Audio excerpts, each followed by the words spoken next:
Hello students. आज हम लोग जेई एडवांस 2015 का क्वेश्चन डिस्कस करते हैं। देखिए क्वेश्चन क्या है।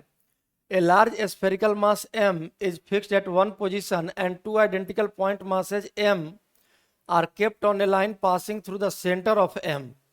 सी figure.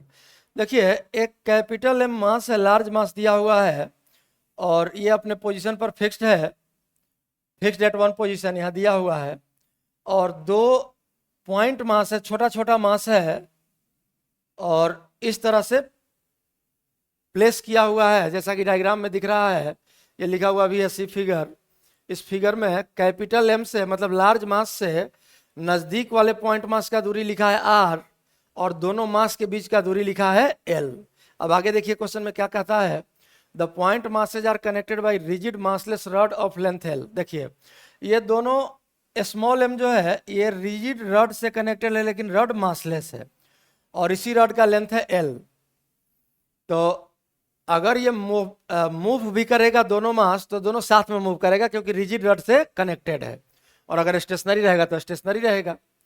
This assembly is free to move along line connecting them. अब ये असेंबली जो है ये इस लाइन के अलोंग मूव करने के लिए फ्री है, ये क्वेश्चन में दिया हुआ है।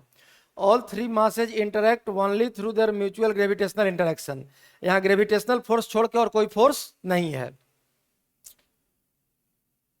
When point mass nearer to m is at a distance 3l, r equals 3l from capital M। देखिए इस r का वैल्यू दिया हुआ है 3l। The tension in rod is zero. अब कह रहा है कि इस रड में टेंशन जीरो है for a small M equals K into capital M by 288। Value of K का वैल्यू हम लोग को सॉल्व करना है। तो सबसे पहले हम लोग इस रड के सिचुएशन को एनालाइज करते हैं कि क्या ये सिस्टम मूव करेगा या रेस्ट में रहेगा। तो देखिए इस पार्टिकल को हम ए कह देते हैं और इस पार्टिकल को बी कह देते हैं। ए पर अगर देखें तो कैपिटल एम की वजह से फोर्स लगेगा लेफ्ट, क्योंकि ग्रेविटेशनल फोर्स ऑलवेज अट्रैक्टिव होता है। कैपिटल एम ए से लेफ्ट है तो लेफ्ट साइड फोर्स लगेगा। Force on A due to capital M. और ए पर देखें तो स्मॉल एम की वजह से फोर्स लग जाएगा राइट साइड। ये आ गया आपका एफ ए बी, मतलब ए पर फोर्स बी की वजह से। तो देखिए ए पर जो फोर्स है दोनों अपोजिट डायरेक्शन में है, तो हो सकता है कि दोनों फोर्स जीरो भी हो सकता है लेफ्ट वाला फोर्स ज्यादा हो सकता है राइट वाला फोर्स ज्यादा हो। तो हम लोग ए पर जो फोर्स लग रहा है उसको देख के हम लोग इस असेंबली का मोशन डिसाइड नहीं कर पाएंगे। अब बी पर भी फोर्स बनाते हैं, फोर्स देखते हैं, डायग्राम ड्रॉ करते हैं, फ्री बॉडी डायग्राम। तो बी का अगर ड्रॉ करें तो देखिए कैपिटल एम की वजह से भी फोर्स इधर attractive, force on B due to capital M, और force on B due to A ये भी आपका लेफ्ट ही लगेगा क्योंकि ग्रेविटेशनल फोर्स अट्रैक्टिव होता है। कैपिटल एम और ए दोनों बी के लेफ्ट ही है, तो अब इस पर तो नेट फोर्स आपका लेफ्ट आ गया। अब इससे हम लोग मोशन डिसाइड नहीं कर पा रहे थे लेकिन इससे अब मोशन डिसाइड हो गया। नेट फोर्स आपका हमेशा लेफ्ट की ओर लगेगा तो जरूर ये असेंबली लेफ्ट की ओर मूव करेगा। और मान लिए कि चूंकि फ्री है तो मान लिया एक्सेलरेशन इस असेंबली का लेफ्ट की ओर कितना हो गया ए। अब आइए इसका हम लोग वैल्यू सॉल्व करते हैं। जो सॉल्व करना है के का वैल्यू, तो देखिए पहले ए के लिए लिखिए, और चूंकि रिजिड रड से कनेक्टेड है तो ये असेंबली सेम एक्सेलरेशन मतलब दोनों मास सेम एक्सेलरेशन ए से ही मूव करेगा लेफ्ट की ओर। तो पहले ए का इक्वेशन लिखते हैं हम लोग। लेफ्ट की ओर फोर्स हो जाएगा कैपिटल एम की वजह से जी m1 और m2 तो स्मॉल एम है, डिवाइडेड बाई दूरी है 3l का स्क्वायर 9l स्क्वायर। ये हो गया लेफ्ट की ओर फोर्स ए पर। अब बी की वजह से अगर ए पर फोर्स लिखे तो ये फोर्स होगा राइट साइड, यहाँ दिख भी रहा है राइट साइड। तो हम लोगों को चूंकि एक्सेलरेशन लेफ्ट माने हैं तो लेफ्ट की ओर नेट फोर्स लिखना है, तो माइनस जी m1 m2। अब ये दोनों मास सेम है तो m स्क्वायर हो जाएगा और डिस्टेंस l दिया है तो डिवाइडेड बाई l स्क्वायर, और equals mass m into acceleration a। ये हो गया आपका a का इक्वेशन ऑफ मोशन।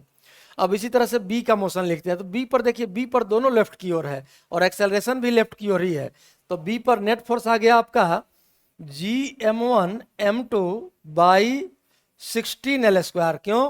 क्योंकि कैपिटल एम से बी का डिस्टेंस हो जाएगा आपका 4l, 3l ये है, l ये है, तो 4l का square r square G m1 m2 by r square, और प्लस चूंकि इसके वजह से भी फोर्स इस पर इधर ही लग रहा है लेफ्ट, प्लस जी m1 m2 m स्क्वायर हो गया और divided by l square equals mass into acceleration. यही दोनों का इक्वेशन ऑफ मोशन हो गया। अब इक्वेशन 1 से इक्वेशन 2 को सब्ट्रैक्ट कर लेते हैं हम लोग। तो अगर सब्ट्रैक्ट कर लेंगे तो देखिए GMM by L square common ले लिए इन दोनों टर्म से, और 1/9 माइनस 1/16 बच गया आपका, और minus GM² by L square. अब सब्ट्रैक्ट करें तो ये भी माइनस हो जाएगा, GM² बाई एल स्क्वायर, तो ये हो गया आपका -2G small m square by L square, और equals right side m minus m, ये आ गया आपका 0। अब देखिए जो जो दोनों में है जो टर्म, उससे हम लोग सब डिवाइड कर देते हैं पूरे इक्वेशन को। तो capital G small m divide by L square, इस टर्म से पूरे इक्वेशन में डिवाइड कर दीजिए। तो GM by L square cancel हो गया, और यहाँ बचा कितना m, और 1/9 माइनस 1/16, तो LCM हो गया 9 इंटू 16, और ऊपर में आएगा 16 माइनस 9 7 बच जाएगा, और इक्वल्स, इसको राइट साइड ले चलते हैं, और डिवाइड किए थे किससे, G से, G कैंसिल हो गया, एक स्मॉल m कैंसिल हो गया, और एल स्क्वायर कैंसिल हो गया, तो बचा क्या, तो 2 इंटू स्मॉल m। अब इसी स्मॉल m का वैल्यू पुट कर लेते हैं हम लोग, जो यहाँ दिया हुआ है, देखिए क्वेश्चन में है K into capital M by 288, तो ये आ जाएगा आपका 2 इंटू KM बाई 288। अब अगर हम लोग इसको डिवाइड करें तो 16 से इसको कैंसिल कराते हैं, तो 16 9 से कैंसिल कराने का कोशिश कीजिए, 16 बड़ा नंबर है, 9 से कैंसिल कराते हैं। तो 9 से अगर इसको कैंसिल कराएंगे तो 9 इंटू 3 27, यहाँ आया 3 और बचा यहाँ 1, 1 8 18, तो 9 इंटू 2 18 आ जाएगा, ये आ गया 32। अब देखिए ये 2 से 32 कट गया आपका 16, और ये 16 और ये 16 भी कैंसिल हो गया। मतलब क्या बचा फाइनली आपका इक्वेशन, देखिए यहाँ बचा 7m equals K capital M। अब ये M भी कैंसिल हो गया, और यहाँ से K का ही वैल्यू निकालना था, K का वैल्यू आ गया कितना 7। यही आपका आंसर हो गया, और यही छोटा सा इस क्वेश्चन का सॉल्यूशन है। K का वैल्यू ही पूछ रहा है, K का वैल्यू आ गया कितना 7, यही सॉल्यूशन है इस क्वेश्चन का।